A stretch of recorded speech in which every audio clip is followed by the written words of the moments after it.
انا نحن نزلنا الذکر وانا لہو لحافظون۔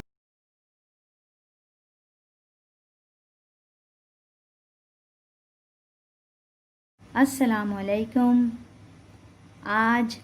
7 صفر، ہمارے 7 امام موسیٰ کاظم علیہ السلام کی برتھ ڈے کا دن، ولادت کا دن۔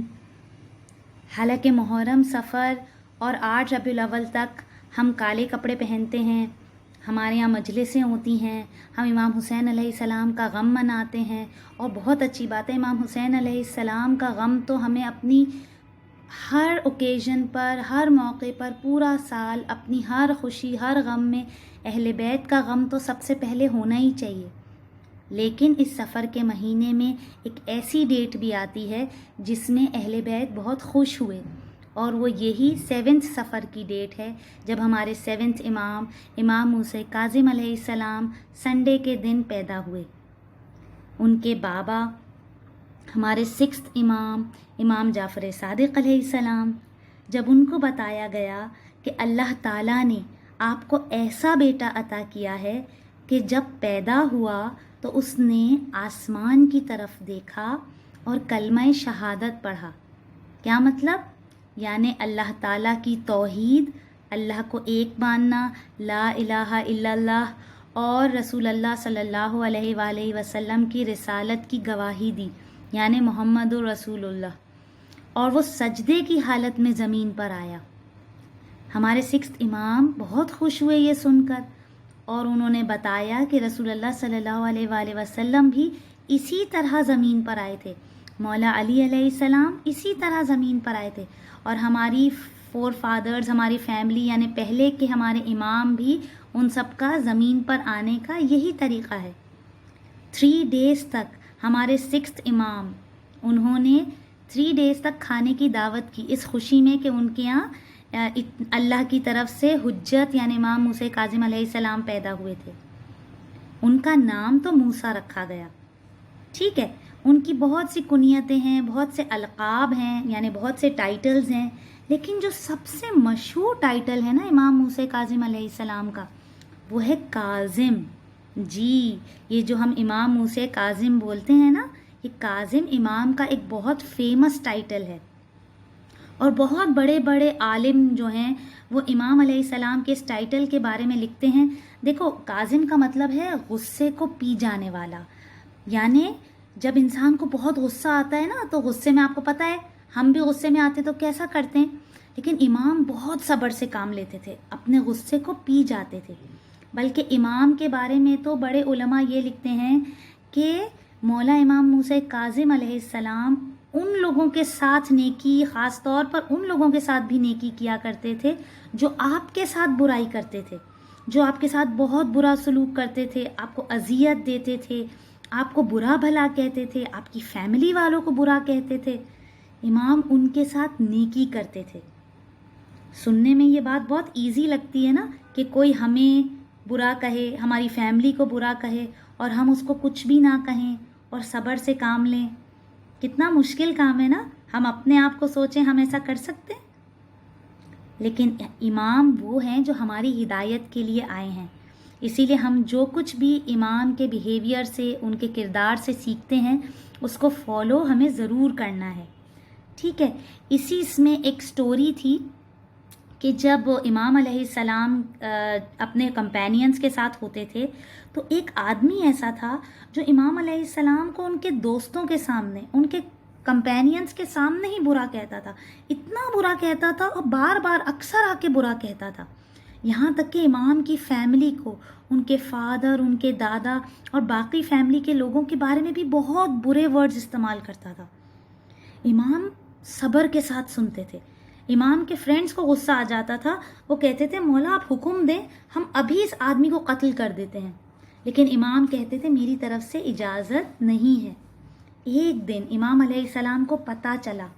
ابھی وہ شخص امام کے پاس آیا نہیں ہے، دیکھو ابھی صرف امام کو پتہ چلا کہ وہ شخص جو امام کو اور ان کی فیملی کو بار بار آ کے برا کہتا تھا، وہ بہت مشکل میں ہے، اس کے سارے پیسے ختم ہو چکے ہیں، امام علیہ السلام فوراً اس کی مدد کے لیے پہنچے اور اسے اتنے پیسے دیے کہ اس کی ساری مشکلیں اور پرابلمز دور ہو گئیں. اور امام علیہ السلام نے اس سے صرف ایک ریکویسٹ کی. کیا ریکویسٹ کی؟ کہ میرے والدین کو برا مت کہو. اب وہ حیران ہو گیا کہ جس کو اتنے عرصے سے میں اتنی تکلیف دے رہا تھا، اتنا برا اس کے پیرنٹس کو برا کہہ رہا تھا، وہ میری مدد کرنے پہنچ گیا اور ابھی بھی مجھ سے ریکویسٹ کر رہا ہے کہ میرے پیرنٹس کو برا مت بولو. اب تو وہ امام علیہ السلام سے بہت زیادہ محبت کرنے لگا. سوچنے کی بات یہ ہے کہ جب امام علیہ السلام ان لوگوں سے اتنی نیکی کرتے ہیں جو امام کے ساتھ اتنی برائی کرتے ہیں، تو جو لوگ امام سے محبت کرتے ہوں گے، امام ان سے کتنی محبت کرتے ہوں گے.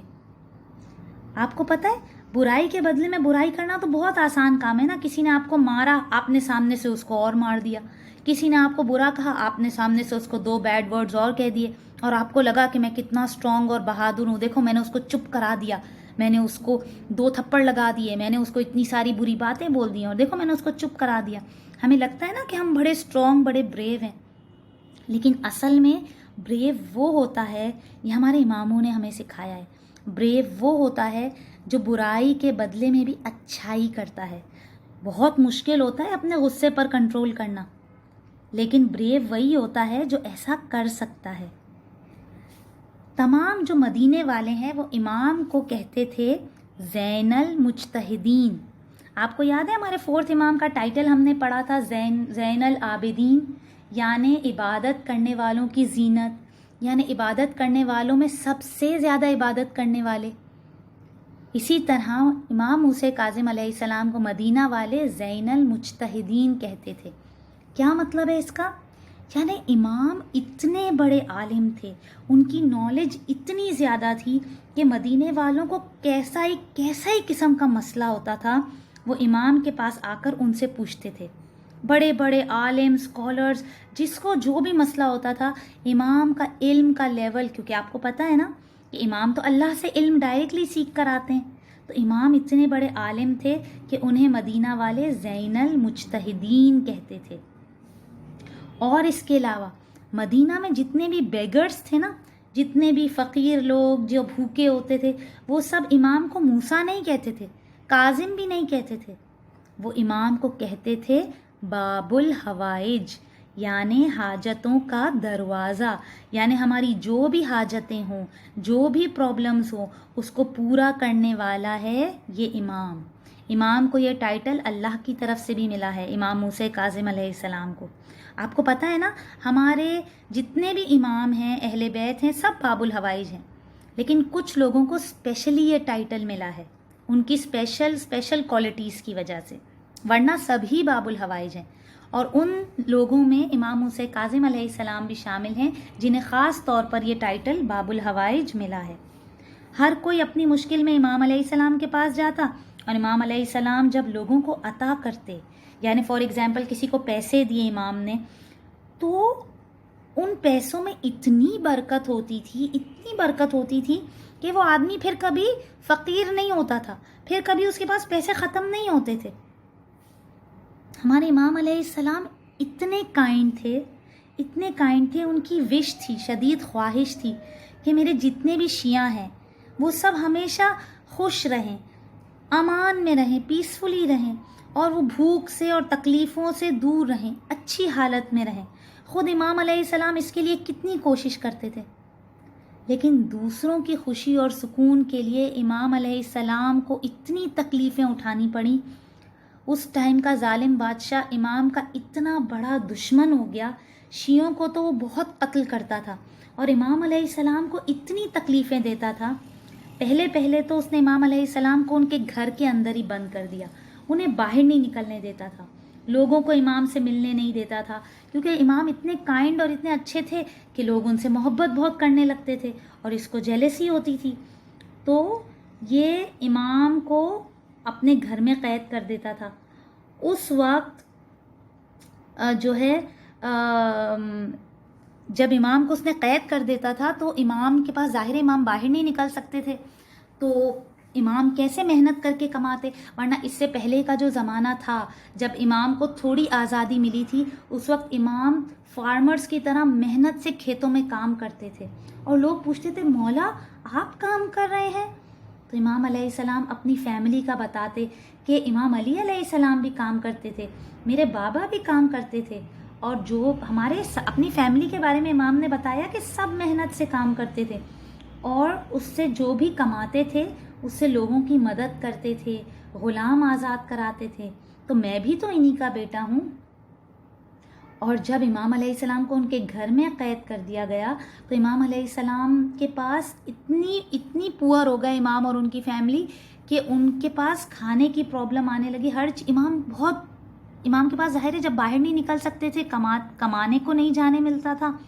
کسی کو ان کے پاس آنے نہیں ملتا تھا، تو امام علیہ السلام اور ان کی فیملی بہت تکلیف میں آ گئے تھے، بہت پور ہو گئے تھے اس وقت، لیکن پھر بھی لوگوں کو ان سے محبت ہوتی رہتی تھی۔ تو اب کیا ہوا کہ ظالم بادشاہ انہیں الگ الگ قید خانوں میں، پریزنز میں، زندانوں میں رکھنے لگے، اور ان زندانوں میں اتنی تکلیف والی ان کے لیے چیزیں رکھتے تھے، امام کو کھانے کو نہیں دیتے تھے، اتنا کم کھانے کو دیتے تھے، روٹی کے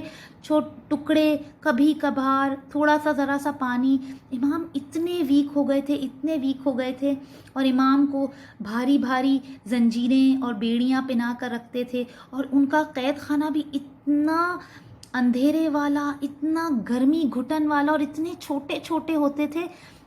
کہ امام کو وہ جس حد تک تکلیف دے سکتے تھے وہاں وہ تکلیف دیتے تھے۔ الگ الگ ان کے پریزنز بدلتے بھی رہتے تھے، کیونکہ امام سے محبت جو لوگ کرتے تھے وہ امام کے جب پریزن کا پتہ چل جاتا تھا، اس جگہ کا پتہ چل جاتا تھا جہاں امام قید ہوتے تھے، تو وہ امام سے کانٹیکٹ کرنے کی کوشش کرتے تھے، وہاں سے بھی امام اپنے شیعوں کے لیے میسیجز بھجواتے تھے، ان کی ہدایت کرتے تھے۔ تو یہ ظالم بادشاہ پھر امام کا پریزن بدل دیتے تھے، ان پر اتنے ظلم کرتے تھے، لیکن امام دن میں روز زندان میں بھی، بیڑیوں زنجیروں میں بھی امام دن میں روزے سے ہوتے تھے، رات رات بھر عبادت کرتے تھے۔ اتنی کمزوری میں، اتنی بھوک میں بھی امام کے بارے میں ملتا ہے کہ امام کی زبان سے کسی شخص کے لیے بد دعا نہیں نکلی، حالانکہ امام ایک بد دعا کرتے اور یہ سارے ظالم ختم ہو جاتے۔ اللہ ہمیں ہدایت دے، ہمیں اپنے مولا امام موسیٰ کاظم علیہ السلام کی سیرت پر اور خاص طور پر ان کی کائنڈنس پر، ان کے صبر پر عمل کرنے کی توفیق عطا فرمائے، آمین۔ اور اسی طرح زندانوں میں ایک دفعہ امام علیہ السلام کو کھانے کی چیز میں زہر ملا کر دے دیا گیا، جس سے امام علیہ السلام کو بہت شدید تکلیف ہوئی، بہت درد ہوا، اور پھر امام علیہ السلام کی شہادت ہو گئی، اور امام علیہ السلام کی بھی ڈیڈ باڈی کو 3 دن تک ایک برج پر زنجیروں اور بیڑیاں پہنے ہوئے ہی چھوڑ دیا گیا،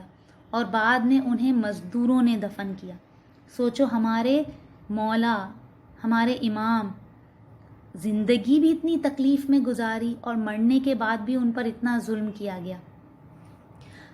ہم امام علیہ السلام نے بہت اچھی باتیں، بہت اچھے قول امام کے، بہت پیارے میسیجز امام نے ہمارے لیے بھجوائے ہیں،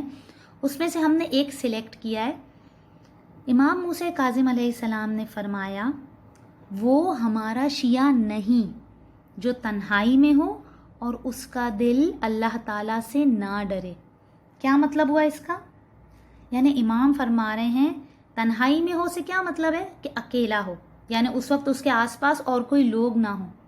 اور اس کا دل اللہ سے نہ ڈرے۔ یعنی کبھی ہم اکیلے ہوں اور ہم سوچیں کہ یار چلو ممی پپا بھی نہیں ہے، کوئی ہمیں دیکھ بھی نہیں رہا، چلو پوچھے بغیر کسی کی چیز ہاتھ لگا لیتے ہیں